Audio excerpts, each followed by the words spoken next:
Okay, இப்போ inform பார்ப்போம். If the probability mass function of the random variable x is given by p of x equal to kx cube, x வந்து 1, 2, 3, 4. Find the value of k ஒரு question. அடுத்து இந்த probability value பாருங்க. p of x 1 by p of 1 by 2 less than x less than pi by 2 given, இது வந்து given x greater than 1. இது வந்து conditional probability. இப்போ மீன் வேரியன்ஸ் ரெண்டும் கேட்குறாங்க. இது எப்படி போறதுன்னு பார்ப்போம். ஃபர்ஸ்ட் ஆஃப் ஆல் இது வந்து டிஸ்கிரீட் ரேண்டம் வேரியபிள் தான். எக்ஸுக்கு வந்து 4 வேல்யூஸ் தான் இருக்கு. இதை வச்சு நம்ம as usual ஒரு டேபிள் ஃபார்ம் பண்ணலாம். எக்ஸ் பி ஆஃப் எக்ஸ், எக்ஸோட வேல்யூ என்ன கொடுத்துருக்காங்க, 1ல இருந்து ஆரம்பிச்சு 1, 2, 3, 4. எக்ஸோட வேல்யூ 1 இதுல போட்டா 1 கியூப் 1, 1 into k, k. எக்ஸோட வேல்யூ 2 போட்டா 2 கியூப் 8, 8k. அப்புறம் எக்ஸோட வேல்யூ 3 போட்டா 3 கியூப் 27, 27k. எக்ஸோட வேல்யூ 4 போட்டா 4 கியூப் 64, அப்போ 64k. சரிங்களா? ஸோ இது மாதிரி டேபிள் ஃபில் பண்ணிடுங்க. இப்போ இந்த டேபிள் வேல்யூல இருந்து நம்ம கேவை ஃபர்ஸ்ட் கண்டுபிடிக்கணும். அதுதான் நம்மளோட ஃபர்ஸ்ட் கொஸ்டினும். அது கேட்டாலும் கேட்கலாலும் கேவை கண்டுபிடிச்சு தான் ஆகணும். அப்போதான் நம்ம ப்ரொசீட் பண்ண முடியும். ஓகே, அப்போ அதுக்கு வந்து என்னன்னா, it's probability mass function, condition for mass function வந்து sum of the probability value always 1. இந்த கண்டிஷனை தான் நம்ம யூஸ் பண்ண போறோம். ஓகே, அப்போ சிக்மா பி ஆஃப் எக்ஸ்னா இது எல்லாத்தையும் ஆட் பண்ணணும். என்னென்னலாம் ஆட் பண்ணணும், கே 8k 27k 64k, இது எல்லாத்தையும் ஆட் பண்ணி பார்த்தீங்கன்னா 100k வரும். So 100k is equal to 1 அப்படின் போது கேவோட வேல்யூ 1/100. ஓகே, ஸோ கே கண்டுபிடிச்சாச்சு. என்ன கொஸ்டின் கேட்டிருக்காங்க பாருங்க. கே வந்து ஃபர்ஸ்ட் கொஸ்டின், அதை கண்டுபிடிச்சாச்சு. அடுத்தது வந்து இது கேட்டிருக்காங்க. ஸோ இது வந்து பார்த்தீங்கன்னா conditional probability function. Conditional distribution பார்த்தீங்கன்னா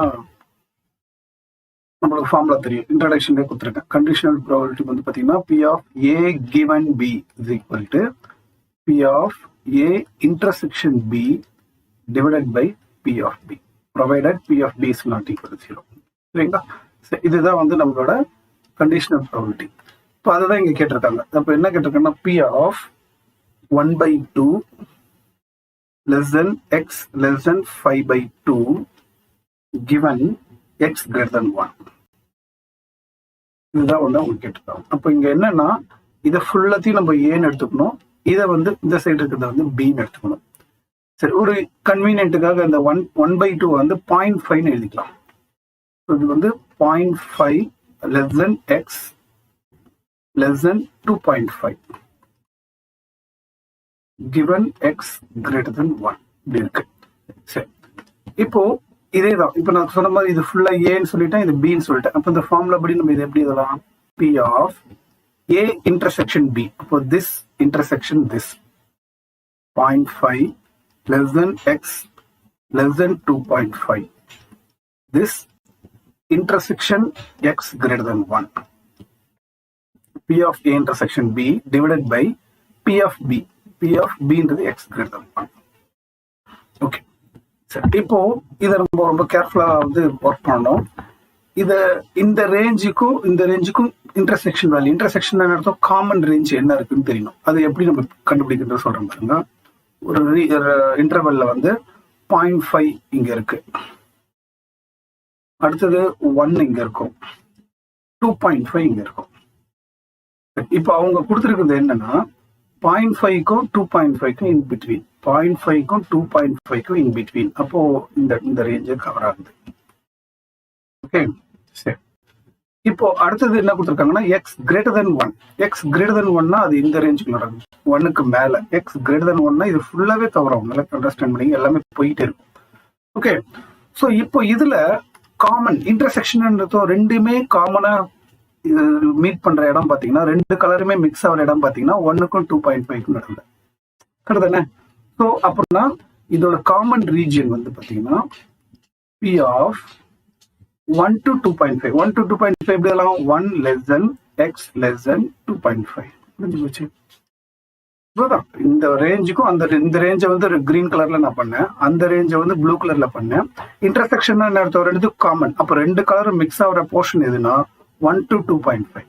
அதுதான் 1 to 2.5.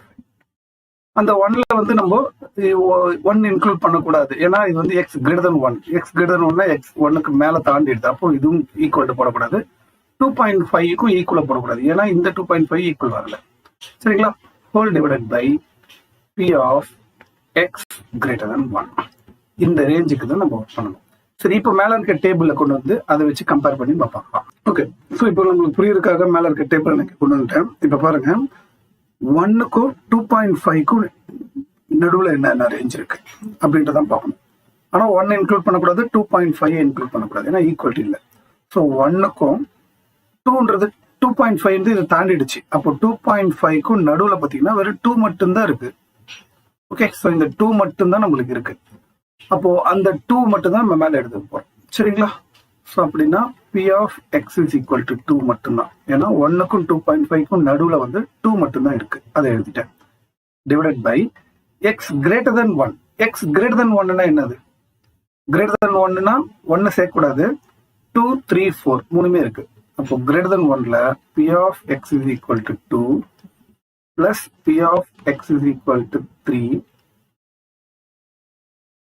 B of x equal to 3 plus P of x equal to 4. இந்த மூணுத்தையும் எழுத வேண்டியதான், அவ்வளவுதான். இப்போ எல்லாத்தையும் ஆட் பண்ணி போட்டீங்கன்னா உங்களுக்கு தேவையானது கிடைச்சிடும். P of x equal to 2ன்றது 8k divided by P of x equal to 2ன்றது 8k, x equal to 3ன்றது 27k plus 4ன்றது 64k. ஓகே, ஸோ நியூமரேட்டர்ல 8k divided by கீழே இருக்கிற மூணுத்தையும் ஆட் பண்ணீங்கன்னா 99k. இது மூணுத்தையும் ஆட் பண்ணீங்கன்னா 99k வரும். ஸோ k கேன்சல் பண்ணிட்டீங்கன்னா ஆன்சர் வந்து 8/99. அவ்வளோதான், முடிஞ்சு போச்சு. நெக்ஸ்ட் கொஸ்டின் கேட்கலான்னு பாருங்க. நெக்ஸ்ட் வந்து மீன் அண்ட் வேரியன்ஸ் கேட்கறாங்க. ஸோ இந்த டேபிளை யூஸ் பண்ணி மீன் வேரியன்ஸ் கண்டுபிடிப்போம். ஸோ மீன் கண்டுபிடிக்கிறதுக்கு இ ஆஃப் எக்ஸ் கண்டுபிடிக்கணும். ஸோ இ ஆஃப் எக்ஸுக்கான formula sigma x into P of x. So இதுக்கான ஃபார்முலா தான் தெரியும், 1 into k, 1 into k, அடுத்தது 2 into 8k, 3 into 27k, அடுத்து plus 4 into 64k. இப்போ இது எல்லாத்தையும் மல்டிப்ளை பண்ணி ஆட் பண்ணணும், 354k. இப்போ இந்த k வேல்யூ ஆல்ரெடி கண்டுபிடிச்சிருக்கோம். அந்த k வேல்யூ பார்த்தீங்கன்னா 1/100. அதை இதெல்லாம் சப்ஸ்டிட் பண்ணிடலாம். இப்போ இதில் சப்ஸ்டிட் பண்ணீங்கன்னா 354 இன்ட்டு கேவோட வேல்யூ 100. அப்போ ஃபைனலாக உங்களுக்கு பார்த்தீங்கன்னா இ ஆஃப் எக்ஸ் மீன், அதான் இ ஆஃப் எக்ஸ் என்னன்னா 3.54. ஓகே, ஸோ இ ஆஃப் எக்ஸை கண்டுபிடிச்சாச்சு. நெக்ஸ்ட் வேரியன்ஸ் கண்டுபிடிக்கிறதுக்கு இ ஆஃப் எக்ஸ் ஸ்கொயர் கண்டுபிடிக்கணும். இ ஆஃப் எக்ஸ் ஸ்கொயர் நான் சொல்லியிருக்கேன், எக்ஸ் ஸ்கொயர்னா வெளியில இருந்த எக்ஸ் வேல்யூல ஸ்கொயர் பண்ணிக்க வேண்டியதுதான். ஸோ அப்போ இ ஆஃப் எக்ஸ் ஸ்கொயர் அப்படின்னு போடும்போது sigma X square P of X. அப்போ 1 square into K plus 2 square into 8k plus 3 square into 27k plus 4 square into 64k. So இதெல்லாம் ஃபுல்லாகவே கேல்குலேட்டர் வச்சு போட்டுடலாம். அழகாக நீங்கள் 2 ஸ்கொயர்னா 4 இன்ட்டு 8 அதோட வேல்யூ எழுதிங்க, 9 இன்ட்டு 27, 16 இன்ட்டு 64 எல்லாத்தையும் கண்டுபிடிச்சி எல்லாத்தையும் ஓவராலாக ஆட் பண்ணிட்டீங்கன்னா 1300 வரும். So 1300k, 1300k. பட் கேவோட வேல்யூ ஆல்ரெடி 1/100 நம்ம கண்டுபிடிச்சிருக்கிறோம். அதோட வேல்யூ வந்து போட்டுட்டீங்கன்னா அப்போ 100 கேன்சல் பண்ணீங்கன்னா 13. So E of X square வந்து 13, இ ஆஃப் எக்ஸ் வந்து 3.54. நம்மளுக்கு வந்து வேரியன்ஸ் தான் தேவை. இப்போ அந்த வேரியன்ஸ் வந்து ஃபார்ம்ல எழுதிக்க வேண்டியதான். So variance of X is equal to E of X square minus E of X the whole square. So E of X square வந்து 13 மைனஸ் இ ஆஃப் எக்ஸ் வந்து 3.54 தி ஹோல் ஸ்கொயர். அவ்வளோதான், calculator use பண்ணி இதை simplify பண்ணீங்கன்னா உங்களுக்கு variance of X கிடைச்சிடும். So calculator use பண்ணீங்கன்னா variance வந்து 0.4684. இதுதான் வேரியன்ஸ் ஆஃப் எக்ஸ்.